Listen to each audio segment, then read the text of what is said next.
Alhamdulillah Rabbil Alamin wal aqibatu lil muttaqin wala udwana illa 'alal zalimin. Ashhadu an la ilaha illallah wahdahu la syarika lahu rabbul alamin wa ilahal mursalin wa qayyumas samawati wal aradin. وأشهد أن محمدا عبده ورسوله المبعوث بالكتاب المبين والصلاة والسلام على حبيبنا وشفيعنا ومولانا محمد سيد المرسلين وإمام المهتدين وقائد المجاهدين وعلى آله وصحبه أجمعين. فيا أيها المسلمون أوصيكم وإياي بتقوى الله عز وجل والتمسك بهذا الدين تمسكا قويا. فقال تعالى في كتابه الكريم: أعوذ بالله من الشيطان الرجيم، بسم الله الرحمن الرحيم. وسارعوا إلى مغفرة من ربكم وجنة عرضها السماوات والأرض أعدت للمتقين الذين ينفقون في السراء والضراء والكاظمين الغيظ والعافين عن الناس والله يحب المحسنين. صدق الله العلي العظيم. Hadirin kaum muslimin sidang jamaah Jumat rahimakumullah. Kini Ramadan telah berlalu meninggalkan kita. Seolah-olah dia berkata kepada kita semua, selamat jalan, selamat berpisah. Aku akan pergi jauh dan belum tentu akan kembali. Ingatlah pesanku ini, tetaplah menjalin hablum minallah, hubungan baik kepada Allah, dan mengokohkan hablum minan nas, menjalin hubungan baik dengan sesama manusia. Kini kita telah berada di bulan Syawal, bulan kemenangan bagi seluruh umat Islam di penjuru dunia. Di bulan Syawal ini kita merayakan hari raya Idul Fitri. Idul Fitri kembali kepada kesucian, suci hati, suci pikiran, suci jiwa dan raga kita dari segala noda, dosa dan maksiat.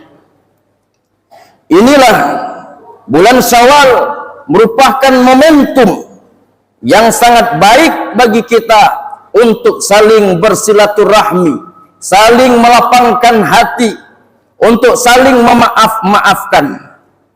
Yang lazim kita kenal dengan istilah halal bihalal.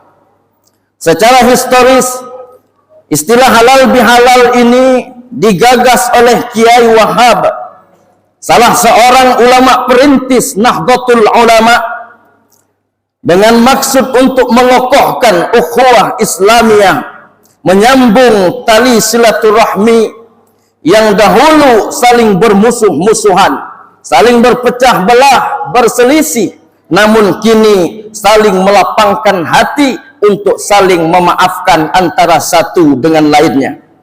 Hadirin kaum muslimin rahimakumullah. Ada dua bentuk kesalahan yang diperbuat oleh manusia. Pertama, kesalahan kita kepada Allah Subhanahu wa ta'ala yang disebut dengan dosa. Cara penghapusannya yakni dengan memohon ampun kepada Allah Subhanahu wa ta'ala. Dosa apapun itu, baik dosa yang besar ataupun yang kecil, disengaja ataupun tidak, yang tampak ataupun yang tersembunyi. Jikalau kita dengan tulus hati ingin bertaubat dengan taubatan nasuha, memohon ampun kepada Allah, maka Allah akan membukakan pintu ampunannya untuk kita. Yakin dan percayalah, sebesar apapun dosa-dosa kita, sesungguhnya jauh lebih besar ampunan Allah dibandingkan dengan dosa yang telah kita lakukan. Hadirin rahimakumullah. Ada dosa yang diampuni Allah tanpa kita sadari. yakni dosa yang kita lakukan dalam keseharian kita. Dosa yang kita lakukan di antara solat-solat fardu. Misalnya, jikalau kita melakukan dosa setelah solat zuhur misalnya. Namun ketika kita telah melaksanakan solat asar, maka dosa yang telah kita lakukan setelah zuhur tadi, maka diampuni oleh Allah Subhanahu wa ta'ala disebabkan kita menunaikan solat fardu asar. Kemudian ada pula dosa yang diampuni Allah secara per minggu, yakni pada hari Jumat. Dalam kitab Ihya Ulumuddin dikatakan bahwa Rasulullah sallallahu alaihi wasallam bersabda, "Man qala suratul kahfi," barang siapa yang membaca surah Al-Kahfi fi yaumil jumu'ah, pada hari Jumat, atau fi lailatil jumu'ah, atau pada malam hari Jumat, maka dosa-dosanya diampuni oleh Allah hingga datang Jumat berikutnya. Berarti selama 1 minggu dosa kita diampuni oleh Allah hingga datang Jumat depannya. Kemudian ada lagi dosa yang diampuni oleh Allah dalam jangka waktu 1 tahun, yakni pada waktu bulan suci Ramadan. Sebab Rasulullah telah mengingatkan kita, "Man shoma Ramadhana imanan wa ihtisaban, ghufira lahu ma taqaddama min dzambih." Barang siapa yang berpuasa di bulan Ramadan karena iman dan hari perhitungan, maka Allah akan mengampuni dosa-dosanya yang telah lalu. Hadirin kaum muslimin sidang jamaah Jumat rahimakumullah. Kemudian yang kedua, kesalahan kita dengan sesama manusia. Cara penghapusannya tidak cukup jikalau kita hanya memohon ampun kepada Allah, tapi harus diiringi dengan saling bermaaf-maafan.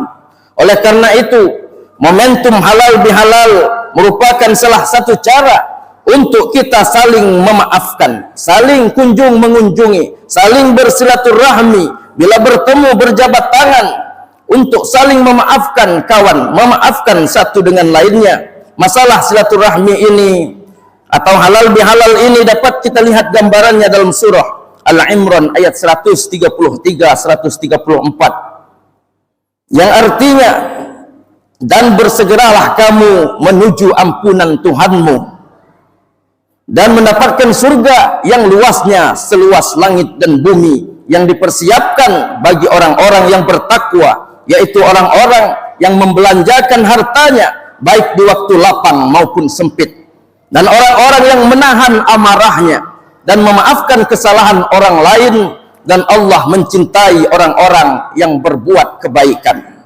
Bila kita perhatikan ayat ini, maka orang-orang yang bertakwa itu ada 4 macam cirinya. Pertama, dia membelanjakan hartanya di jalan Allah, baik dalam keadaan lapang ataupun sempit.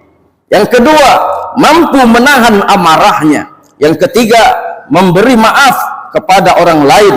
Dan yang keempat, selalu berbuat kebajikan.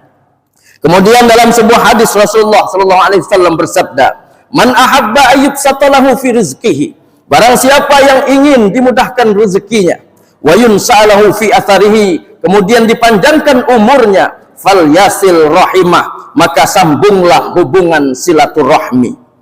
Hadirin kaum muslimin rahimakumullah. Oleh karena itu, momentum halal bihalal adalah salah satu cara yang tepat agar kita untuk saling bersilaturahmi, saling memaafkan demi mengokohkan ukhuwah Islamiyah. Jangan sampai karena perbedaan status dan golongan menyebabkan kita jauh dari rasa kebersamaan dan persaudaraan, baik kaya ataupun miskin, pejabat yang besar ataupun rakyat biasa, tua ataupun muda, saudara ataupun tetangga. Kita semua sama di hadapan Allah, dan semua kita berhak meminta maaf dan memaafkan antara satu dengan lainnya. Jangan sampai kita bersifat angkuh dan sombong. Angkuh dalam artian tidak mau memaafkan kesalahan orang lain, dan sombong dalam artian tidak mau meminta maaf kepada orang lain, karena dirinya selalu merasa benar dan orang lain salah semua. Na'udzubillah, summa na'udzubillah. Kemudian jangan sampai karena perbedaan umur yang lebih tua, kita selalu ingin merasa dihormati, selalu ingin merasa dihargai dan disanjung, tidak mau memaafkan sebelum orang lain mengemis meminta maaf.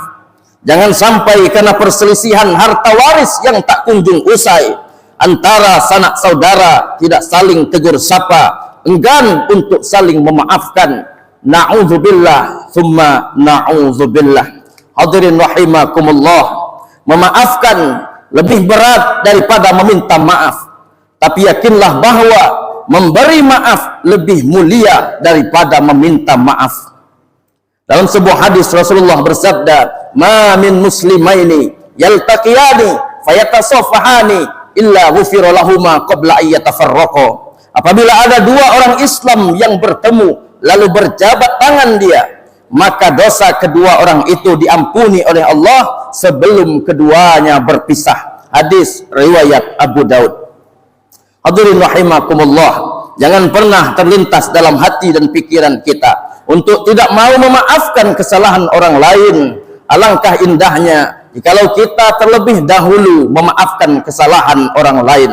Kata maaf tidak cukup jika hanya dihiasi dengan saling berjabat tangan berwajah manis, tapi juga dihiasi dengan hati yang lembut, hati yang ridho, hati yang ikhlas dan tulus karena Allah, sehingga kita tidak termasuk ke dalam golongan orang-orang munafik, lain di mulut, lain pula di hati.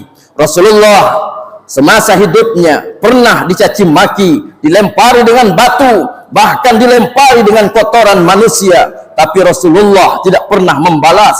Rasulullah tidak pernah merasa dendam, namun sebaliknya Rasulullah malah berbuat kebaikan kepada orang-orang yang telah memusuhi dan mencaci makinya. Dalam sebuah kisah diceritakan bahwa Rasulullah pernah memberikan makanan kepada seorang pengemis buta Yahudi. Setiap hari Rasulullah datang kepadanya untuk memberikan makanan, menyuapi makanan kepada kafir Yahudi tersebut. Padahal Yahudi buta itu selalu mencaci maki Rasulullah di hadapan Rasulullah sendiri. Setiap kali memberi makan, setiap kali pula Rasulullah dihina, dicaci maki oleh kafir Yahudi buta tersebut. Hingga Rasulullah pada akhirnya wafat. Kemudian Abu Bakar As-Siddiq mencoba menggantikan beliau untuk memberikan makanan kepada Yahudi tersebut. Namun Yahudi itu berkata, "Mengapa engkau begitu kasar menyuapiku? Sungguh engkau bukan orang yang menyuapiku, memberikan aku makan setiap hari. Karena orang yang biasa memberikan aku makan itu, dia sangat lemah lembut kepadaku. Dia selalu menghaluskan makanan itu sebelum menyuapiku." Kemudian Abu Bakar dengan jujur berkata, "Benar dugaanmu, wahai orang tua. Aku bukanlah orang tersebut, karena orang yang selalu menyuapimu itu telah meninggal dunia. Dialah Rasulullah Sallallahu Alaihi Wasallam yang selalu engkau caci maki, engkau hina." Maka seketika itu pula Yahudi buta yang keras hatinya berubah menjadi lembut. Beliau menangis lalu mengucapkan syahadat, "Asyhadu an la ilaha illallah wa asyhadu anna Muhammadar Rasulullah."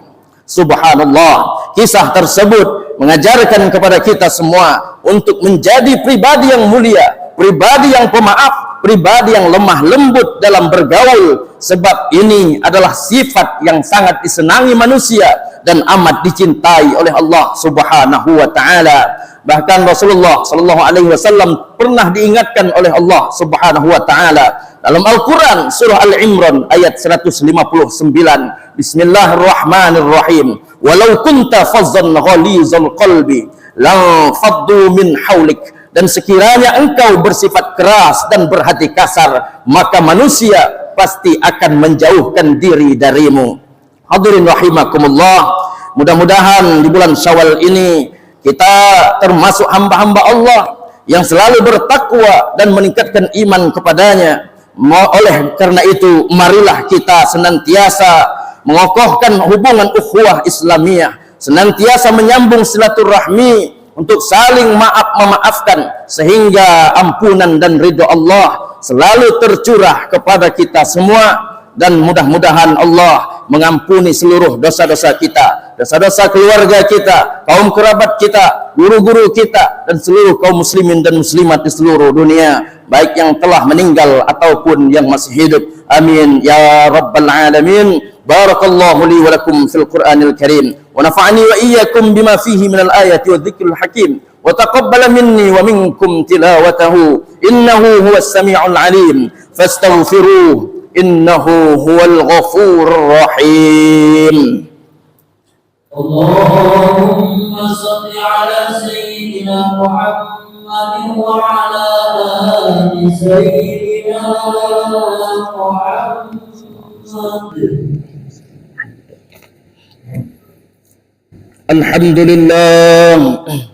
الحمد لله حمدا كثيرا كما أمر أشهد أن لا إله إلا الله وحده لا شريك له إزغاما لمن جهد به وكفر وأشهد أن محمدا عبده ورسوله وحبيبه وخليله سيد الإنس والبشر اللهم صل وسلم على سيدنا ومولانا محمد وعلى آله وأصحابه وسلم تسليما كثيرا أما بعد فيا عباد الله اتقوا الله واعلموا أن الله يحب مكارم الأمور ويكره سفاسفها يحب من عباده أن يكونوا في تكميل إسلامه وإيمانه وإنه لا يهدي القوم الفاسقين اللهم صل وسلم وبارك على سيدنا محمد كما صليت وسلمت وباركت على سيدنا